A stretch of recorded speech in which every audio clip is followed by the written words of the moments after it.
آج کے اس پروگرام میں ہم جن موضوعات پر بات کر رہے ہیں اس میں شامل ہے گلگت بلتستان کے انتخابات کو مینوور اور مینوپلیٹ کرنے کی ایک بڑی اسٹریٹجک کوشش کی جا رہی ہے۔ آن گراؤنڈ حالات کیا ہیں، کس کے حق میں پاکستان کی طاقتور اسٹیبلشمنٹ کوشش کر رہی ہے اور اس کے کیا اثرات مرتب ہوں گے، اس کے اوپر ہم نے بات کرنی ہے۔ لیکن بہت ہی اہم خبر آج چھپی روزنامہ جنگ میں، جس کا سوشل میڈیا پر بہت چرچا ہے۔ ایڈیٹر انویسٹیگیشن دی نیوز انصار عباسی صاحب کی یہ خبر، جس میں انہوں نے کہا کہ فارم 45 یا 47 کا جو بیانیہ ہے یہ ناکام ہو گیا، پی ٹی آئی کا کوئی بیانیہ ناکام ہو گیا۔ یہ خبر ہے کیا اور اس پہ تبصرے یا تجزیے کیا ہو رہے ہیں، میں اس کو تھوڑا سا انالیٹیکلی ڈسکس کرنا چاہتا ہوں۔ بہت اہم موضوع، اور اسی طریقے سے ایک غیرت کے نام پہ قتل کی واردات ہوئی ہے جو بڑی اندوناک ہے پاک پتن میں۔ میں اس کی کچھ تفصیل آپ کے سامنے رکھنا چاہوں گا، کیونکہ یہ واقعات بہت تواتر سے ہو رہے ہیں اور بدقسمتی سے ہمارے ملک میں مختلف اہم عہدوں پہ بیٹھے ہوئے لوگ اور چند لوگ جو کہ اثر رسوخ رکھتے ہیں، جو کہ اوپینین میکرز ہیں، وہ چند گھٹیا اور غلیظ قوانین کا دفاع کرتے ہیں مذہب کا لفظ استعمال کرتے ہوئے، جبکہ ان چیزوں کا مذہب سے یقیناً کوئی تعلق نہیں ہے، اور اس کی وجہ سے مسلسل ایک قتل و غارت کا سلسلہ ہے جو کہ رکنے کا نام نہیں لے رہا۔ اور اس حوالے سے کہ پنجاب میں جرائم کی بدترین صورتحال اس وقت جو ہے وہ کس لیول پہ ہے، اور میڈیا کے ذریعے، اپنے پالے ہوئے میڈیا کے ذریعے، جس کو بھارت میں گودی میڈیا کہا جاتا ہے، کیا شکل دکھائی جا رہی ہے۔ لیکن میں سب سے پہلے گلگت بلتستان سے بات شروع کروں گا۔ گلگت بلتستان میں اگر آپ ہلکا با ہلکا جائزہ لیں صورتحال کا، تو آپ کو، میں کسی سیاسی جماعت کے حوالے سے یہ نہیں کہتا کہ اس کی فلان جگہ پہ زیادہ ہے، فلان جگہ پہ کم ہے، میں آپ کو ایک اوور آل پکچر جو تمام انڈیپینڈنٹ لوگ جو وہاں پہ گئے انہوں نے دیکھا، آپ کو کوئی ایسا حلقہ نظر نہیں آئے گا جہاں پہ پی ایم ایل این کا ووٹ بینک ہے، پاکستان مسلم لیگ نواز کا۔ فالوور ضرور ہیں، ایسوسیٹڈ لوگ ضرور ہیں، لیکن کہیں پہ بھی آپ کو ایک میجورٹی فالوئنگ کسی حلقے میں بھی پی ایم ایل این کی نظر نہیں آتی۔ باقی پولیٹیکل پارٹیز کی پریزنس بالکل ہے، تو کیا پی ایم ایل این کا اوورآل بالکل زیرو ہے؟ نہیں، چند حلقوں میں اگر ان کے لوگوں کا ووٹ بینک ہے تو یہ وہ لوگ ہیں جو اسٹیبلشمنٹ نے ان کے ساتھ ایسوسیٹ کیے اور جو اپنا ذاتی ووٹ بینک رکھتے ہیں اور مجبوری کی وجہ سے پی ایم ایل این کے ساتھ ایسوسیٹڈ ہیں۔ ادروائز بطور پارٹی پورے گلگت بلتستان میں شاید اس کی وجہ کیا ہوگی، کیونکہ میں جانتا ہوں، ماضی میں گیا بھی ہوں گلگت بلتستان میں، بالکل وہاں پہ پی ایم ایل این کے فالوورز بھی تھے، ووٹرز بھی تھے، میں نے خود بہت سارے لوگوں سے بات کی ہوئی، لیکن اس وقت ایسی کوئی صورتحال نہیں ہے، اور اس کی وجہ میں نہیں بتا سکتا کیا ہے، ماہرین بتا سکتے ہیں۔ میں گیس کر سکتا ہوں کہ یقینی طور پہ جس طریقے سے جو ایک ووٹ کو عزت دو کا بیانیہ تھا پی ایم ایل این کے چیف نواز شریف کا، جب اس کے اوپر کمپرومائز کیا گیا اور ملک کی طاقتور اسٹیبلشمنٹ قابض فوجی جرنیلوں کے ساتھ ڈیل کی گئی اقتدار کی، ایک دوسرے کے مفادات کا تحفظ کرتے ہوئے، تو اس کے بعد جو ایک نفرت کی لہر پھیلی ہے، اس کا اثر سب ظاہر ہے، کیونکہ ڈومیننٹ فورس جو تھی وہ پاکستان مسلم لیگ نواز ہی تھی، پی ڈی ایم کی حکومت کے اندر بھی اور اس موجودہ حکومت کے اندر بھی۔ باقی لوگوں نے آہستہ آہستہ ڈسٹنس کرنا شروع کیا، تو وہ جو ایک آپ کہہ لیں کہ ہیٹ ہے اس ایکٹ کے خلاف کہ وہ طاقتور قابض جرنیلوں کی گود میں بیٹھے، اس وجہ سے جو پی ایم ایل این ہے اس کا کہیں پہ بھی کوئی نام و نشان تک موجود نہیں۔ اور اس موضوع کو ڈسکس کرنے کی ضرورت اس لیے محسوس ہوئی کہ اس طرح کا تاثر کریٹ کیا جا رہا ہے، اور جو لوگ وہاں پہ اصل اختیار رکھتے ہیں، جو اس جگہ کے مالک ہونے کے ذمہ دار ہیں، ان کی حت الوسع یہ کوشش نظر آ رہی ہے، فی الحال کوشش نظر آ رہی ہے کہ وہ یہ تاثر دے میڈیا کے ذریعے کہ پی ایم ایل این جیت بھی سکتی ہے یا ان کے کچھ امیدوار جیت بھی سکتے ہیں۔ اگرچہ صاف ظاہر ہے کہ وہ کبھی بھی کسی کو جتواتے نہیں ہوتے، وہ جس کو آگے حکومت میں لانا بھی چاہیں اس کو مخصوص آپ کہہ لیں کہ نمبر کی نشستیں دیتے ہیں، ایک مخصوص نمبر سے اوپر نہیں دیتے تاکہ کنٹرول بہرحال برقرار رکھا جا سکے. اس وقت صورتحال یہ ہے کہ شاید وہ پی ایم ایل این کو لانا چاہتے ہیں اور پی ایم ایل این کا بندہ کوئی نہیں ہوتے کوئی. اب پرابلم یہ والی ہے، لیکن صاف ظاہر ہے کہ جب طاقت کا نشہ ہوتا ہے تو پھر آپ اس طرح کی چیزیں نہیں دیکھتے، پھر آپ اس طرح کے خیالات میں نہیں جاتے کون زیادہ مقبولیت رکھتا ہے، کون کم مقبولیت رکھتا ہے، کس کا ووٹ بینک کم ہے، کس کا ووٹ بینک زیادہ ہے. پھر آپ اپنے مرضی کے جو کٹ پتلیاں ہوتی ہیں انہی کو اقتدار میں لانے کے لیے کوشش کرتے ہیں، اور وہ کوشش کی جا رہی ہے جو کہ بہت ہی افسوسناک بات ہے، بہت ہی افسوسناک صورتحال ہے. سمجھانے کی بات صرف یہ تھی، ڈسکس کرنے کی بات صرف یہ تھی، یا سمجھنے کی بات یہ تھی کہ گلگت بلتستان مذاق نہیں ہے، یہ ایک سینسیٹیو ایریا ہے. خدا کرے کبھی کوئی ایسی صورت بنے، کوئی ایسا معاملہ فہم شخص جو ہے وہ ان طاقتوروں کے اندر بھی آئے جس کو یہ احساس ہو کہ کشمیر ہمارے باپ کی جگیر نہیں، آزاد کشمیر، اور ہم نے وہاں پہ لوگوں کو آزادی دینی ہے، وہاں کے لوگوں کو انڈیپینڈنٹ کرنا ہے. اگر ان کو ہم نے اپنے ساتھ ملا کر، دلوں سے ملا کر اپنے ساتھ رکھنا ہے تو ہم نے ان کو مکمل جو ہے وہ اٹانومی دینی ہے، نہیں تو ہم بہت ہی غلط کام کر رہے ہوں گے. And same goes for the Gilgit Baltistan. لیکن ایسی باتیں سنی نہیں جاتی، بلکہ ایسی باتیں کرنے والوں کو غدار کہا جاتا ہے. آگے چلتے ہیں، اور یہ ایک بہت ہی افسوسناک کہانی. اس سے پہلے کہ میں انصار عباسی صاحب کی خبر کے اوپر آؤں اور اس کی جو تفصیلات سوشل میڈیا پہ شیئر ہو رہی ہیں اس کے اوپر بات کروں، ایک واقعہ شاید آپ کی نظروں سے گزرا ہو. یہ پاک پتن میں ایک واقعہ پیش آیا. میں اس کے جو حکومت پنجاب کے حوالے سے جو لا اینڈ آرڈر کی صورتحال ہے اس کے اوپر بھی بات کروں گا، ہیلتھ فیسلٹیز کے حوالے سے بھی بات کرنا چاہتا ہوں. لیکن اس طرح کے واقعات ہم سنتے رہتے ہیں. قتل غیرت کے نام پہ قتل ہو جانا بہت ہی ایک اندوناک ہمارے معاشرے کا ایک ایسی چیز ہے جو ہمارے اوورآل ہمارے سوسائٹی کے اوپر ایک سیاہ دبا ہے، ایک کالا داغ ہے. حالانکہ اسلامی دنیا میں بھی ایسی حرکتیں نہیں ہوتی ہیں، ایسی چیزیں نہیں ہوتی. اگر کوئی ہوں بھی صحیح تو بہت ہی اکا دکا کوئی واقعات آپ کو ان ممالک میں ملیں گے جہاں پہ لوگ خود کو مسلمان ظاہر کرتے ہیں، اور وہ بھی بہت ہی ایک آدھ ممالک میں. باقی جگہوں پہ جہالت کا یہ لیول کہیں پہ بھی نہیں ہے جو ہمارے ملک میں، ہمارے معاشرے میں ہے. اور صاف ظاہر ہے اس کی بنیاد جو ہے وہ اسلام سے ہی لی جاتی ہے، مذہب سے ہی لی جاتی ہے. لیکن جو واقعہ میں آپ کے سامنے ابھی رکھ رہا ہوں یہ بہت ہی ہمدونہ، بہت ہی تکلیف دہ ہے. بہت مشکل تھا میرے لیے اس چیز کو آپ کے سامنے تفصیل کے ساتھ رکھنا، لیکن یہ ضروری ہے کہ اس کے اوپر بات کی جائے. اور یہ اسلام شاہ نام کے ایک نوجوان ہیں جنہوں نے ایک لڑکی کے ساتھ اپنی پسند کی شادی کی. اور پسند کی شادی کے معاملے میں جس طرح ہوتا ہے کہ ایک طرف کے جو لوگ ہیں وہ اس کو عزت کا مسئلہ بنا لیتے ہیں، یہ کسی بھی طور پہ عزت کا معاملہ نہیں ہوتا. اس سے بڑی لعنت کوئی نہیں ہو سکتی کہ ایک نوجوان باشعور باعقل انسان نے، چاہے وہ مرد ہو یا عورت، اس نے اپنی زندگی کس کے ساتھ گزارنی ہے، اپنے لائف کا پارٹنر کس کو چننا ہے، اس فیصلے کے اندر لڑکی کے حوالے سے بھی یا لڑکے کے حوالے سے بھی اس کی ماں کا، لڑکی کی ماں کا یا لڑکی کے باپ کا یا لڑکی کی ماں کا اور لڑکے کے باپ کا کوئی بھی رول یا عمل دخل ہو. یہ انتہائی افسوسناک بات ہے، یہ بڑی غلط اور گندی بات ہے. اس کو پوری دنیا میں سویلائزڈ ورلڈ میں انتہائی حقارت کی نظر سے دیکھا جاتا ہے. اس کنسیپٹ کو بھی صاف ظاہر ہے جب آپ نے کسی کے ساتھ زندگی گزارنی ہوتی ہے تو یہ آپ کا اپنا فیصلہ ہوتا ہے. لیکن جہالت کا کبھی بھی مقابلہ نہیں کیا جا سکتا، جاہل لوگوں کے ساتھ آرگیو نہیں کیا جا سکتا. وہ بے تکی باتوں کو مذہب سے جوڑتے ہیں اور پھر اس کے اوپر بحث اور استدلال کے لیے تیار ہو جاتے ہیں.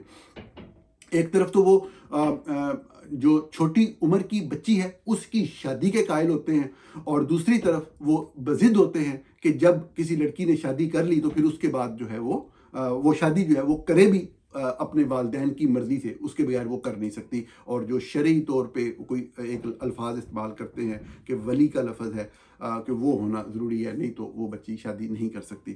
صاف ظاہر ہے کہ یہ انتہائی ایک غلاظت سے بھرپور بات ہے، اس کے اوپر کوئی بات نہیں کی جا سکتی.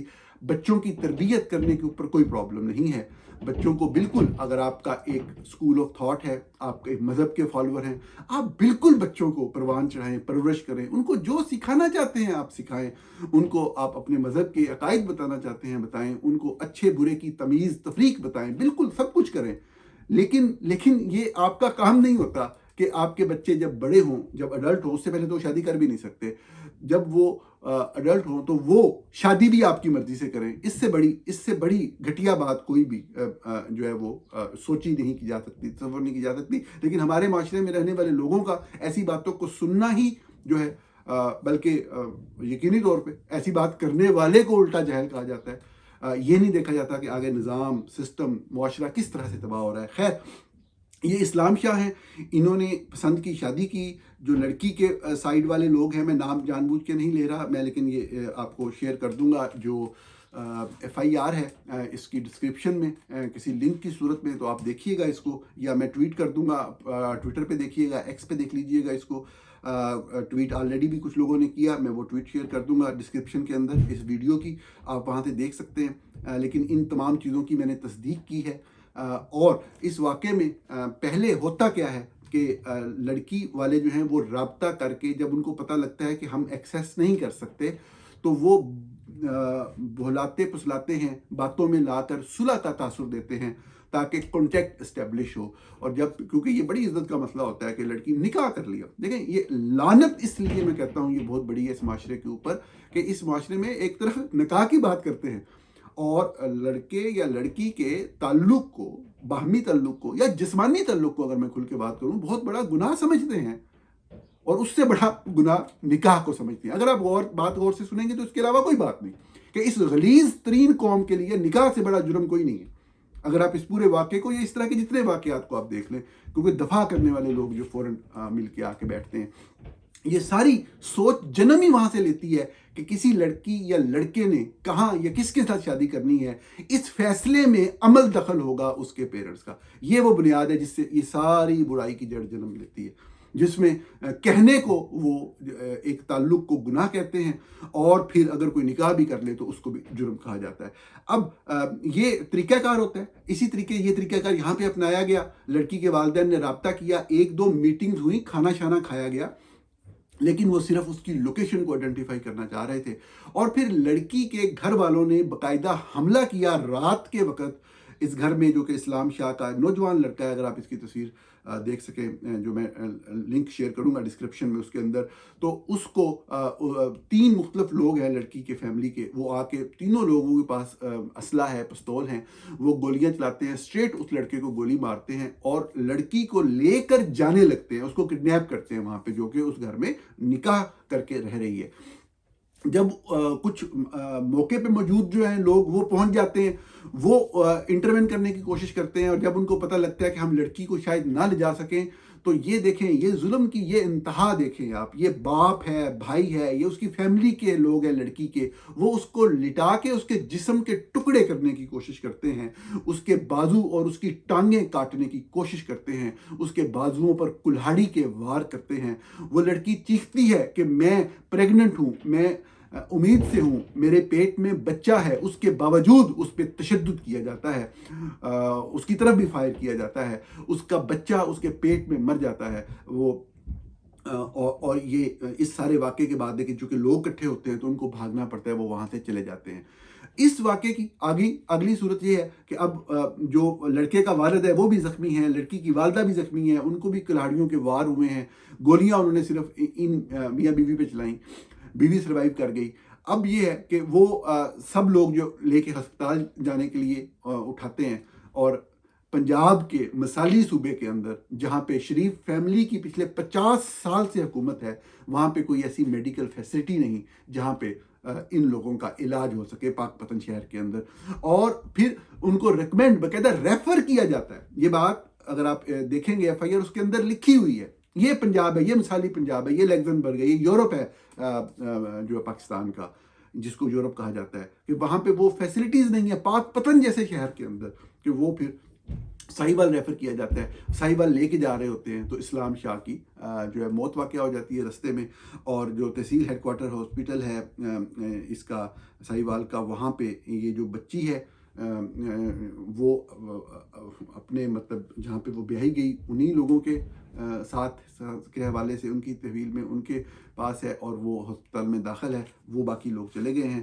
اور جو فیملی کے لوگ ہیں وہ یہ بتاتے ہیں کہ جو پولیس نے کچھ چند لوگوں کو پکڑا بھی ہے, وہ بھی irrelevant لوگوں کو پکڑ رہے ہیں. جو اصل مجرم ہیں, جو متعلقہ لوگ ہیں, ان کو نہیں پکڑا جا رہا. میرا یہ واقعہ آپ کے سامنے رکھنے کا مقصد یہ تھا کہ اب آپ دیکھیں کہ الٹیمیٹلی کیا ہوگا. وہ طاقتور تھے تو انہوں نے آ کے مار دیا نا. اب ان کے مرے ہوئے ہیں, ان کا بچہ مرا ہے, سارے زخمی ہیں, انہوں نے کیس تو کروا دیا ہے. آخر میں پھر اسلام آئے گا, پھر صلح ہوگی, کہا جائے گا یہ صلح اپنی مرضی سے کر رہے ہیں نا. ارے مارنے والے طاقتور ہوتے ہیں نا, وہ پورے نظام, ابھی پولیس ان کے ساتھ ملی ہوئی ہے, پولیس نہیں گرفتار کر رہی ان کو, پھر یہی پولیس انہی لوگوں کو ہراساں کرے گی. یہ سارے میڈیا والے اسلام, قرآن اور احادیث کھول کے بیٹھ جائیں گے کہ نہیں نہیں نہیں نہیں ہے تے جڑا نا کمپرومائز اگر وہ مان جان پھر تے ہو جاندہ ہے نا. تو اب یہ کھول کے بیٹھ جائیں گے اسلام آئے گا. یہ انتہائی, میں صرف یہ عرض کرنا چاہ رہا ہوتا ہوں, اور بعض لوگ جو جذبات میں بہہ جاتے ہیں وہ اس بات پہ توجہ نہیں دیتے. میں بالکل مذہب کے خلاف بات نہیں کر رہا, میں صرف آپ کو یہ بتا رہا ہوں کہ یہ مذہب کے نام پہ یہ غلاظت, گندگی, بےہودگی ہوتی ہے. خدا را اگر آپ اپنے مذہب کا چہرہ مسخ ہونے سے روکنا چاہتے ہیں تو آئیں, سامنے آئیں. اس طرح کے قوانین جن کا مقصد ہی کچھ اور تھا اس معاشرے میں آج سے 14 سال پہلے, یہ کسی بھی طور پر جو ہے قابل قبول نہیں ہو سکتے. اس طرح کے کیسز میں معافی نہیں ہو سکتی, کسی طور پہ معافی جو ہے فیملی یا ورثہ نہیں دے سکتے, چاہے جتنے مرضی پیسے دے دیے جائیں. سزا ضرور ہوتی ہے. اگر کوئی اس میں پیسے کی ایورز کوئی چھوٹ ہو سکتی ہے آج کے اس دور میں, اس دور کے تقاضوں کے مطابق, تو وہ یہی ہو سکتی ہے کہ اس کی گردن نہ کاٹی جائے, لیکن وہ باقی کی زندگی جیل بھی کاٹے اور اپنی تمام دنیا کی زندگی کی جمع پونجی جو ہے وہ دوسرے کے حوالے کرے. اب ہوتا کیا ہے, میں اس کو کنکلوڈ کروں گا, بلکہ اس موضوع پہ میں دوبارہ بات کروں گا آپ کے ساتھ. ایک چیز, ایک اہم پوائنٹ میرے ذہن میں آیا, کل میں کسی دوست کے ساتھ بات کر رہا تھا اسی حوالے سے, کہ جب یہ قتل ہوتا ہے اور یہ کمپرومائز ہوتا ہے, یہ ایک میں نے پروگرام بھی کیا, اس میں یہ پوائنٹ بھول گیا تھا, بڑا اہم نقطہ ہے. آپ لوگوں نے سنا ہوگا, لیکن مجھے پورا یقین ہے کسی کے پاس ڈیٹا نہیں ہے. آئی نو, پرسنلی نو, اور پولیس کے لوگ اس چیز کو ویریفائی کرتے ہیں پنجاب کے اندر بھی, کہ جب بھی یہ قتل کے معاملات ہوتے ہیں, یہ سنیے گا بڑی اہم بات ہے, مطلب بڑے شہروں میں شاید چند واقعات میں نہ ہو, لیکن پنجاب کے اندر دیہی علاقوں میں لڑائی جھگڑے میں قتل ہو جاتا ہے, اور جب بھی صلح ہوتی ہے لڑکی کا ایکسچینج لازمی ہوتا ہے. یعنی کہ اپیرنٹلی آپ کو یہ نظر آ رہا ہوتا ہے کہ انہوں نے دیت لی ہے, پیسے لیے ہیں نا, مطلب ہے کہ 10-15 لاکھ, 20-25 لاکھ, کروڑ, 2 کروڑ جو بھی ہے وہ لیے ہیں, اور پھر انہوں نے صلح کر لی ہے. کبھی بھی جن کا بندہ بھائی لگنے والا ہوتا ہے, پھانسی لگنے والا ہوتا ہے, ان کی جان نکلی پڑی ہوتی ہے کسی طریقے سے اپنا بندہ بچانا ہے. اب جو دوسری طرف والے لوگ ہوتے ہیں جن کا مرا ہوتا ہے, وہ وکٹم پارٹی ہوتی ہے, اس میں کوئی شک نہیں ہے, میں ان کے خلاف بات نہیں کر رہا, کوئی میری بات تو غلط رنگ دینا چاہے تو دے, لیکن مرے ہوئے کو 1-2 سال ہو چکا ہوتا ہے, ان کو یہ پتا ہوتا ہے کہ یہ پوری طرح ہمارے شکنجے میں ہے. شیطانی ذہن تو ہے نا, وہ جو دنیا سے چلا گیا اس سے معاملہ ڈیفرنٹ ہو چکا ہوتا ہے ان کا. پھر ان میں یہ ہوتا ہے, ان کے مردوں میں, کہ جی کوئی بچی دوسری طرف سے آ جائے. صاحب ذرا بچی کا جو شوق ہے, عورت کو جو استحصال کا جو شوق ہے, اس کا تو کوئی مقابلہ نہیں ہے نا. تو یہ بڑی اہم بات ہے جو چھپائی جاتی ہے. خیبر پختونخوا وغیرہ میں تو جرگے ہوتے ہیں جس کے اندر یہ فیصلہ ہوتا ہے کہ ایک کڑی بھی نال دینی ہے, 1 لاکھ بھی دے دینے. اس گندگی اور غلاظت کو یہ حرام زادے اسلام کہتے ہیں. اگر آپ کے دل میں تھوڑی سی بھی اسلام کے لیے وہ ہے, تو آپ یہ یقین مانیں کہ پنجاب کے اندر جتنے قتل کے کیس ہوتے ہیں, شہروں کے اندر چند بڑے معاملات کے علاوہ جہاں پہ یہ معاملہ ہوتا ہے, لڑکی کا ایکسچینج ضرور ہوتا ہے اور اس کو کانفیڈینشیل رکھا جاتا ہے. خیبر پختونخوا میں ذرا سامنے آ جاتا ہے. پنجاب کی میں آپ کو بات بتا رہا ہوں, جب بھی یہ کمپرومائز ہوگا, جدھر بھی ہوگا, یہ لازمی طور پہ, میں تو ایسے ایسے قتلوں کو جانتا ہوں کہ 2-2, 3-3 لڑکیوں کو آئی پرسنلی نو کہ ایکسچینج کیا گیا. صرف اگلی پارٹی مان نہیں رہی نا, تو اس کو ماننے کے لیے پیسوں پہ نہیں مان رہی, پیسے ان کے پاس ہیں فرض کریں, تو وہ نوجوان بچیاں, مطلب ہے کہ وہ 1 سے زیادہ تعداد میں لیتے ہیں. پھر کیا کرتے ہیں میں اس تفصیل میں نہیں جانا چاہتا. یہ اسلام ہے. کمپرومائز کی جو بات ہو رہی ہے نا, اس طرح پھر کمپرومائز کے لیے ایگری کیا جاتا ہے. یا تو پھر طاقت ہوتی ہے, عاصم منیر کے بھائی نے قتل کیا تو جا کے ایم آئی جو ہے اس کے گھر بیٹھ گئی اور ان سے زبردستی کروا لی, یا پھر وہ طاقت ہوتی ہے, یا پھر اس طرح. اسی لیے میں عرض کرتا ہوں کہ آج کے دور کا تقاضا یہ ہے کہ اس دور میں جب یہ قانون آیا تھا اس کے کچھ تقاضے ہوں گے, کچھ ضروریات ہوں گی, تو اس گندگی, غلاظت اور بےہودگی کو ختم ہونا چاہیے. اس طرح کے قانون ختم کرنے کے لیے یہ اسلام کے خلاف بات نہیں, اسلام کے حق میں بات ہے. کاش ہماری پولیٹیکل پارٹیز اس کے اوپر توجہ دیں. خبر انصار عباسی صاحب نے فائل کی ہے, اور اس خبر کی جو ہیڈ لائن ہے, میرے خیال میں ہیڈ لائن کی وجہ سے زیادہ تنقید ہو رہی ہے. فارم 47 پہ پی ٹی آئی کا بیانیہ ناکام, اور آگے وہ الیکشن ٹرائبونل میں ایک بھی امیدوار کی عزتداری. میں نے وہ خبر دیکھی ہے آگے. میں خبر پہ کامنٹ نہیں کروں گا، جو انہوں نے لکھا ہے اس میں تو کوئی چیز غلط نہیں، صاف ظاہر ہے کہ ایسا ہی ہوا ہے جو وہ لکھا ہے، لیکن صاف ظاہر ہے کہ کانٹیکسٹ نہیں دیا گیا۔ میں صرف اس کانٹیکسٹ کو آپ کے سامنے بیان کرنا چاہتا ہوں۔ کانٹیکسٹ یہ ہے، اور جو بہت اہم ہے کانٹیکسٹ، خبر میں ایک آپ حد تک اپنے آپ کو محدود کر سکتے ہیں، وہ رپورٹر کی مرضی یا اخبار کی مرضی، اس پہ کیا کہا جائے، لیکن کانٹیکسٹ یہ ہے کہ ایسی بات نہیں ہے۔ جو بھی الیکشن ہوا، جو فارم 45 ہوئے، یہی میں عرض کرتا ہوں کہ ماضی کے انتخابات کی نسبت اور اس انتخاب میں یہ فرق تھا کہ یہاں پہ الیکشن اناؤنس ہو گیا، پولنگ اسٹیشن پہ فارم 45 نکل آیا، وہ فارم 45 موجود ہے، اس کو جب آپ کنسولیڈیٹ کرتے ہیں، جمع کرتے ہیں تمام پولنگ اسٹیشنز کے ریزلٹس کو، تو جو فارم 47 پورے حلقے کا نتیجہ ہے، اس کے مطابق وہ امیدوار نہیں جیتا جس کو فارم 47 میں جتوایا گیا ہے۔ یہ کلیئرلی دھاندلی ہوئی ہے اور فارم 45 میں رد و بدل کی گئی ہے۔ اب آگئی بات جو انصار عباسی صاحب نے رپورٹ کی ہے، وہ کیا ہے؟ سب سے پہلے تو جو لوگ، دیکھیں نا، کانٹیکسٹ سمپل ہے، اور میں آپ کو یقین سے کہتا ہوں کہ یہ سب لوگ جانتے ہیں، جو میں باتیں بتانے جا رہا ہوں کوئی اندر دی گل نہیں میں دس رہا، سب کو پتا ہے۔ اور یہ غلط بات ہے کہ اگر ہم سچ کو بیان کرتے ہوئے گھبرائیں یا آؤٹ آف کانٹیکسٹ جو ہے وہ بات کریں۔ تو جب پی ٹی آئی کے لوگ الیکشن لڑنے جاتے تھے تو ان کو لڑنے نہیں دیا جاتا تھا، ان کے کاغذات نامزدگی لوگوں کو غائب کر دیا جاتا تھا۔ جن چند لوگوں کو لڑنے کی اجازت ملی یا کچھ لڑنے میں کامیاب ہو گئے، اور پھر جب جن کو جتوانا تھا جتوایا، اور جن کو ہروانا تھا ان کو جب ہروایا، تو ان کے لیے پٹیشن فائل کرنا بھی ناممکن تھا۔ یہ پہلا فیکٹر سب جانتے ہیں، میں حلفاً کہتا ہوں یہ سب جانتے ہیں، سب لوگ جانتے ہیں، تمام صحافی جانتے ہیں کہ ان کے لیے پٹیشن فائل کرنا جو ہے وہ قیامت خیز مسئلہ تھا، نہیں فائل کرنے دی گئی میکسیمم کیسز کے اندر۔ جہاں جہاں فائل ہوئی وہاں پہ فالو نہیں کرنے دیا گیا میکسیمم کیسز کے اندر۔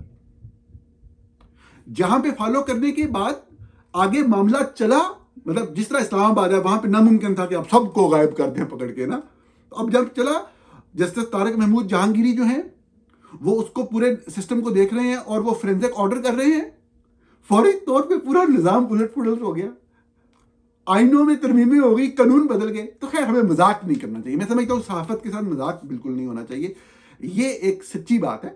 اور طارق محمود جہانگیری جیسے لوگ، میرا یہ بھی اپنا ماننا ہے، یہ اب بات میں فیکٹ کی نہیں کر رہا، یہ اپنے ماننے کی کر رہا ہوں، یہ میرا تبصرہ تجزیہ ہے کہ جس طرح ایک کیمپین چلائی گئی کہ یہ اپنے فنانس آفس کو فون کر کے پیسے ماں پوچھ رہے ہیں ریٹائرمنٹ کی صورت میں، میرا دل کا ماننا ہے کہ ایک دن ان کو ضرورت پڑے گی جسٹس محسن اختر کیانی کی، جسٹس بابر ستار کی، جسٹس طارق محمود جہانگیری کی، جن کے خلاف کوئی کیس نہیں ہے، سب نے دیکھا ہے، ایک ایک معاملہ دیکھا ہوا ہے، فورینزکلی ایگزامن کیا ہوا ہے، کوئی مسئلہ نہیں ہے، وہ ڈگری شگری والی جو بھی بات ہے، جھوٹ آپ نے جتنا بولنا ہے بول لیں۔ ان کو ضرورت پڑے گی جسٹس سمن رفعت امتیاز کی، ان کو ضرورت پڑے گی جسٹس سردار اعجاز اسحاق کی، ان کو بھی اگر اچھا اسلام آباد ہائی کورٹ میں ہی ہیں ابھی، لیکن ڈسفنکشن کیا گیا، تمام اہم کیسز میں ان کو کام نہیں دیا جا رہا۔ یہی لوگ جنہوں نے کیمپین چلائی تھی ان کو ضرورت پڑے گی۔ اور میں آپ کو بتاؤں سب سے اہم بات صحافت کے پوائنٹ آف ویو سے، نواز شریف بری طرح الیکشن ہارے لاہور میں، اور دیکھیں ان کا جو کیس ہے وہ ایک ماڈل کیس ہے کہ ان کے فارم 47 سب کے سامنے ہے، فارم 45 جو ہیں کہ ان کے اندر جو کانٹ جانٹ ہوئی ہے، اس میں بغض کی بات نہیں ہے، اس میں تعصب کی بات نہیں ہے، اس میں پارٹیزن ہونے کی بات نہیں ہے۔ میرے جیسے طالب علم کے لیے یہ بھی ایک سٹڈی ہوتی کہ نواز شریف جیسا شخص جو 3 مرتبہ اس ملک کا وزیر اعظم رہا، وہ اپنے گھر کے لاہور کے حلقے سے کیسے ہار گیا، بجائے اس کے اوپر تحقیق ہوتی، ہم جو ہے وہ گل ہی نہیں ہوئی۔ تو یہ افسوس ہوتا ہے۔ دیکھیں یہ بڑا مشکل ہوتا ہے، ویسے میں کنکلوڈ یہاں پہ کروں گا کہ جب 2018 کے الیکشن ہوئے تو دھاندلی ہوئی، جنرل قمر جاوید باجوہ اور جنرل فیض حمید کی ڈویوں نے مل کر بدترین دھاندلی کی، کوئی اس بات کو ڈرائی نہیں کر سکتا۔ ہم نے اس وقت بھی یہی بات کہی، کہنا مشکل تھا، کہنے سے ویوز کم ملتے تھے، لیکن ڈنکے کی چوٹ پر کہی، بار بار کہی، ناپسندیدگی، گالیاں اور سب کچھ برداشت کیا، اور بار بار کہی، ہر طرح کی مطلب تنقید برداشت کی، لیکن بہت سے لوگوں نے نہیں کہا، کیونکہ ان کو پتا تھا خان صاحب کی حکومت آ رہی ہے تو محتاط چلنا ہے۔ پھر 2024 کا الیکشن آتا ہے، اوپنلی دھاندلی ہوتی ہے، جو غلط تھا اس کو غلط کہا۔ امریکہ میں بیٹھ کر یہاں پہ فیکٹ فوکس کی ٹیم اگر مختلف جگہوں پہ کوئی معلومات فراہم کر رہی تھی، رات کے 12 بجے 8 فروری کو مسلسل میں نے رپورٹ کرنا شروع کیا کہ فلاں ریٹرننگ افسر کے دفتر فوج پہنچ گئی، فلاں جگہ پہ فوج پہنچ گئی، روکنا شروع کر دیا، رزلٹ روک دیا گیا. ریئل ٹائم میں رپورٹنگ کی ساری کی ساری. الیکشن کو مینوور کیا گیا، مینوپولیٹ کیا گیا. پاکستان میں صرف یہ کہنا چاہتا ہوں آپ کو، اوور آل پاکستان کی چلے بات نہیں کرتے، پاکستان کے اندر موجود لوگوں کے لیے مشکلات مسائل بھی ہوتے ہیں. اوور آل پاکستان کے حوالے سے آپ کو شاید انگلیوں پہ گننے ہوئے چند صحافی ملیں گے جنہوں نے 2018 کے الیکشن کی دھاندلی کو بھی دھاندلی کہا اور 2024 کے الیکشن کی دھاندلی کو بھی دھاندلی کہا، کیونکہ اس میں بات صحافت کی تھی، رپورٹنگ کی تھی، فیکچول رپورٹنگ کی تھی. اس میں بائسڈ کی بات نہیں تھی کہ اے پارٹی چنگی ہے اے پیڑی ہے، یا انہیں حکومت چاہنا یا انہیں نہیں آنا. اتنی سی بات تھی. آپ کو انگلیوں پہ گنے ہوئے چند صحافی ملیں گے، اور یہ بات میں کہتا ہوں اور میں کہتا رہوں گا، کیونکہ یہ بڑا مشکل تھا، یہ کہنا بڑا مشکل تھا. اس کی قیمت تھی، اس کی پرائز تھی جو کہ پے کی. آج کے دن بھی لوگ اپنی مرضی کی بات سننا چاہتے ہیں. پی ٹی آئی والوں سے بات کریں وہ تو کہتے ہیں جی 2018 میں ہمارے خلاف دھاندلی ہوئی، ہم تو 2/3 سے جیت رہے تھے تو ہمیں تو کم سیٹیں دلوائی گئی. ایسے کہتے ہیں نا کہ ہمارے سامنے ہوا، مری میں جو کچھ ہوا، شاید کان کھل کے بھی باقی جگہوں پہ جو ہوا ہماری آنکھوں کے سامنے ہوا سارا کچھ. پوری طرح الیکشن کو جو ہے وہ مینوپولیٹ اور مینوور کیا گیا 2018 میں، پوری طرح 2024 میں بھی کیا گیا، لیکن 2018 میں تھوڑا سا کاغذی کاروائی درست کر لی گئی، اس میں کاغذی کاروائی کا موقع ہی نہیں ملا. تو یہ ایک بیک گراؤنڈ تھا جس کے اوپر انصار صاحب نے تو جو کیسز ہیں جو ہیپننگ ہوئی اس کو انہوں نے رپورٹ کر دیا. اس میں شاید کانٹیکسٹ مسنگ ہے اور ہیڈ لائن سب ذرا رپورٹر نہیں کرتا، اخبار دیتا ہے، تو اس کی وجہ سے وہ تنقید ہو رہی ہے.